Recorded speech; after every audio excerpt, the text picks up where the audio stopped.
இந்த பாடலை லான்ச் பண்றதுக்காக துவக்கி வைப்பதற்காக இவரை பத்தி சொல்லணும்னா நான் ஏற்கனவே சொன்ன மாதிரி இப்போதான் வைரல் ட்ரெண்ட் இதெல்லாம். பட் வைரல் ட்ரெண்ட் அப்படிங்கிறதுக்கான வார்த்தைகளுக்கான அர்த்தம் தெரியறதுக்கு முன்னாடியே இவருடைய பாடல்கள் எல்லாமே ட்ரெண்ட் வைரலா இருந்தது. I would love to welcome இசையமைப்பாளர் நடிகர் பாடகர் திரு விஜய் ஆண்டனி அவர்கள்.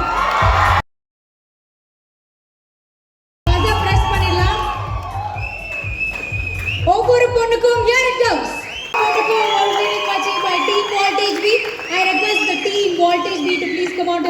ரொம்ப அருமையாக இருந்துச்சு. ஆக்சுவலாக ஒரு படத்துக்கான quality and framing and performance நடிச்சிருந்தது யார் ஆக்சுவலாக ஒரு ஒண்டர்ஃபுல் பர்ஃபார்மன்ஸ் நல்லா இருந்துச்சு. என்னோட முதல் பட ஹீரோ ஜீவா அவர்களோட இனிஷியேட்டிவ் வந்து ரொம்ப பெருசு. எனக்கு தெரிஞ்சு 100% சூப்பர் குட் ஃபிலிம்ஸே எனக்கு தெரிஞ்சு மோர் தென் 200 டேலண்ட்ஸ் இன்டர்வியூஸ் பண்ணிருப்பாங்கல்ல. டேரக்டர்ஸாக எப்படி 50 பேருக்கு மேலே, ஆர்டிஸ்ட் நிறைய பேர். இந்த கம்பெனி வந்து கார்பரேட் ஸ்டைலில் அதை விட பெருசாக நிறைய பெரிய டேலண்ட்ஸை வந்து இப்போ ஒரே ஸ்டேஜ்லேயே பண்ணுது. எத்தனை பேர் பண்ணியிருக்கீங்க? நிறைய பேர் பண்ணுவீங்க நீங்கள். ஆக்சுவலி டெஃப் ராகோட மீனிங் புரிஞ்சுக்கிட்ட பிறகு நானுமே ஒரு டெஃப் ராக் தான்.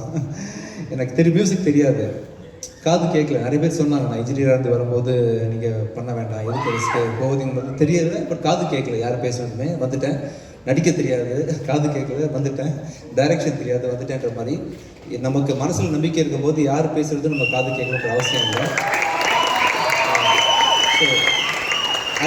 ஆல்ரெடி நிறைய பேர் பண்ணதை ஃபாலோ பண்ணி தான் நம்ம பண்ணுன்ற அவசியமே இல்லை. நமக்கு ஒரு பெரிய நம்பிக்கை இருந்தால் நம்ம என்ன வேணால் செய்யலாம் அப்படின்றதுக்கான உதாரணம் தான் இந்த டெஃப்ராக்ஸோட மீனிங்.